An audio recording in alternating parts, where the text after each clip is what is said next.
Piracy కేసులో 3 రోజుల క్రితం హైదరాబాద్లో అరెస్ట్ అయిన ఇమ్మంది రవి అలియాస్ ఐబొమ్మ రవికి సోషల్ మీడియా వేదికగా మద్దతు పెరుగుతుంది.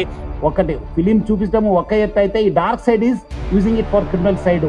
ఇవన్నీ కూడా ఆయన ఉన్న డాటాను అందరూ కూడా ఆయన వాడుకోవడం అనేది చాలా, అంటే పబ్లిక్కి చాలా నష్టం జరిగింది. ఈరోజు ఇప్పుడు ఎక్కడ చూసినా ఐబొమ్మ ఐబొమ్మ ఐబొమ్మ ఐబొమ్మ నిర్వాహకుడు ఇమ్మడి రవిని అరెస్ట్ చేశారు.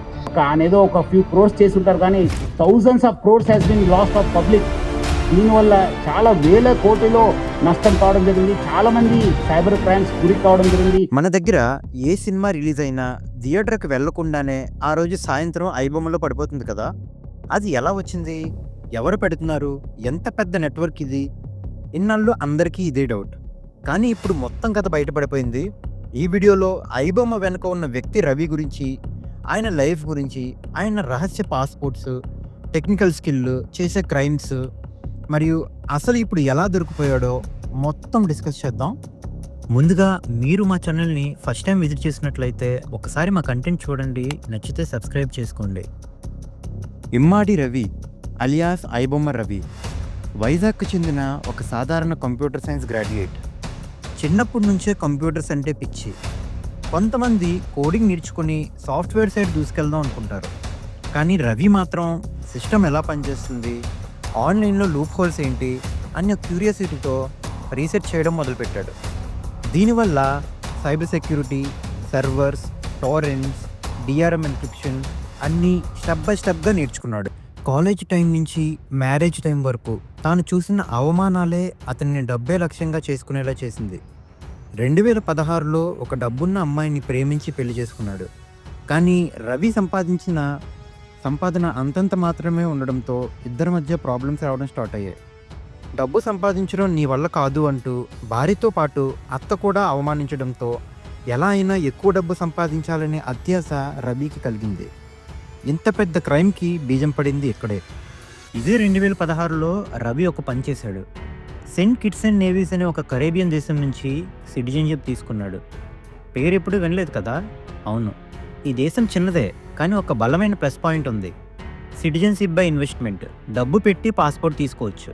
ఈ పాస్పోర్ట్ వల్ల అతను యూరోప్, ఆసియా, మిడిల్ ఈస్ట్ కలిపి 150కి పైగా దేశాలు ఫ్రీగా ట్రావెల్ అయ్యేవాడు. అది ఎందుకు అవసరం? ఎందుకంటే భారత ప్రభుత్వం వెతికినా అతను ఎక్కడున్నాడో ట్రాక్ చేయడం కష్టం కాబట్టి. మొదట్లో అతను చిన్నపాటి పైరసీ సైట్ మాత్రమే నిర్వహించేవాడు. 1-2 సినిమాలు, కొన్ని సీరియల్స్ అంతే. కానీ తెలుగు జనాలకి first day first quality movie కావాలి కదా. అది చూసి డిమాండ్ చాలా ఉందని గ్రహించాడు. అప్పుడే ఐబొమ్మ ప్రాజెక్ట్ మొదలైంది. ఐబొమ్మ ఒక వెబ్సైట్ కాదు, అది ఒక సముద్రం లాంటి నెట్వర్క్. 110కి పైగా డొమైన్లు, 3 దేశాల్లో servers, VPN, proxy layers, high speed CDN networks, 0 day encryption bypass tools. అంటే ఒక సైట్ బ్లాక్ అయితే వెంటనే మిర్రర్ సైట్ ఓపెన్.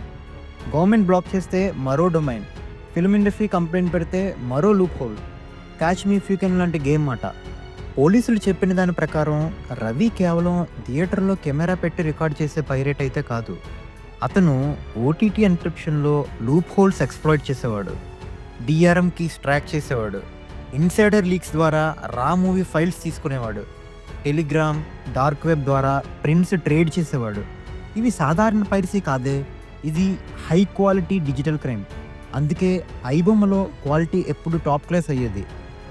అయితే ఇక్కడ అందరి డౌట్ ఏంటంటే ఐబొమ్మ యూజర్స్ అందరికీ ఫ్రీయే కదా, అయితే డబ్బు ఎక్కడి నుంచి వచ్చేది అని.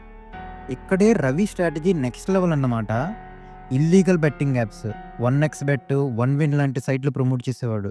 క్లిక్ అయిన కొద్దిసేపట్లోనే అతనికి కమిషన్ వచ్చేసేది. ఆన్లైన్ క్యాసినో ప్రమోషన్స్ ఇండియాలో టెక్నికల్లీ ఇల్లీగల్, కానీ అబ్రాడ్ నుంచి రన్ అవుతూ ఉంటాయి. Data trafficking, 5 million users data అమ్మాడని పోలీసులు చెప్తున్నారు. అంటే చిన్న విషయం కాదు, చాలా డేంజరస్. క్రిప్టో పేమెంట్స్, ఇండియాకి ట్రేస్ అవ్వకుండా ఫారెన్ వ్యాలెట్స్ ద్వారా సెటిల్మెంట్ చేస్తుండేవాడు.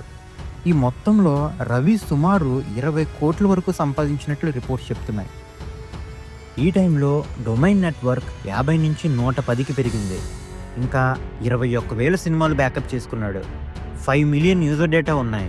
3 కోట్ల విలువ గల అకౌంట్స్ ఇండియాలో ట్రేస్ అయ్యాయి. దాంతోపాటు మెజారిటీ సర్వర్స్ యూరోప్లో ఉన్నాయని తెలిసింది. అంటే ఇది ఒక ఫుల్ ఫ్లెడ్జ్డ్ మల్టీనేషనల్ పైరసీ కంపెనీలు అన్నట్టు. అయినా ఎంత అడ్వాన్స్ టెక్నాలజీ యూజ్ చేస్తున్న క్రిమినల్ అసలు ఎలా దొరికిపోయాడు? ఇదైతే ఒక థ్రిల్లర్ మూవీకి ఏమాత్రం తీసుకోదు. పాములు పట్టేవాడు పాము కాటుకే పోయాడంటారు కదా, ఇక్కడ కూడా అదే జరిగింది. హైదరాబాద్ సైబర్ క్రైమ్ ఆఫీసర్స్ అతని క్రిప్టో వ్యాలెట్ మూమెంట్స్ని ట్రాక్ చేశారు. బెట్టింగ్ సైట్స్ నుంచి వచ్చే ఎఫిలియేట్ ఐడీస్ని మ్యాచ్ చేసి ఫారెన్ ట్రావెల్ ప్యాటర్న్ అనలైజ్ చేశారు. సర్వర్ యాక్సెస్ టైమింగ్స్ని క్యాప్చర్ చేశారు. ఇంకా అతను ఇండియాకు వచ్చిన మూమెంట్స్ సీక్రెట్లీ ట్రేస్ చేశారు. చివరికి కోకట్పల్లిలో ఉన్న అతని ఫ్లాట్లో రాత్రికి రాత్రే రైడ్ చేసి పట్టుకున్నారు. అంతా ఒక ఫాస్ట్ పేస్డ్ యాక్షన్ థ్రిల్లర్ అన్నట్లు. ల్యాప్టాప్లు, హార్డ్ డిస్క్లు, ఫారెన్ పాస్పోర్ట్లు, బ్యాంక్ అకౌంట్స్ అన్నీ సీజ్ చేసేశారు. రవి అరెస్ట్ తర్వాత ఒక్కసారిగా ఐబొమ్మలో ఒక మెసేజ్ డిస్ప్లే అయింది. మీరు ఇటీవల మా గురించి విని ఉండవచ్చు, లేదా మొదటి నుంచి మాకు నమ్మకమైన అభిమానిగా ఉండవచ్చు. ఏదేమైనా మీ దేశంలో మా సేవ కంప్లీట్గా నిలిపివేయబడింది, దీనికి మేము చింతిస్తున్నాము అని. ఇది ఫిల్మ్ ఇండస్ట్రీ కోసం తెలంగాణ పోలీస్ డిపార్ట్మెంట్ చేసిన పెద్ద విజయమని టాలీవుడ్ మొత్తం చెప్తుంది. ఈ స్టోరీ ఏం చెప్తుందంటే, ఐబొమ్మ సైట్ ఫ్రీ ఎంటర్టైన్మెంట్ ఇచ్చిన దాని వెనక foreign citizenship, international servers, encryption, hacking, betting promotions, crores worth illegal earnings, illegal trafficking of user information లాంటివి ఉన్న ఒక పెద్ద క్రైమ్ నెట్వర్క్ అని. ఫైనల్గా ఈ స్టోరీ ఏం చెప్తుందంటే, ఐబొమ్మ సైట్ ఫ్రీ ఎంటర్టైన్మెంట్ ఇచ్చిన దాని వెనక foreign citizenship, international servers, encryption, hacking, betting promotions, crores worth illegal earnings, illegal trafficking of user information లాంటివి ఉన్న ఒక పెద్ద క్రైమ్ నెట్వర్క్.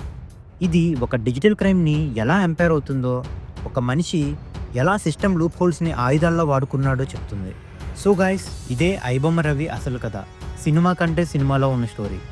ఈ స్టోరీ విన్న తర్వాత మీకేమనిపించింది కింద కామెంట్ బాక్స్లో చెప్పండి. మీకు ఈ వీడియో నచ్చితే లైక్ చేయండి. ఇలాంటి ఇంకా ఇంట్రెస్టింగ్ వీడియోస్ కోసం మా ఛానల్ని సబ్స్క్రైబ్ చేసుకోండి.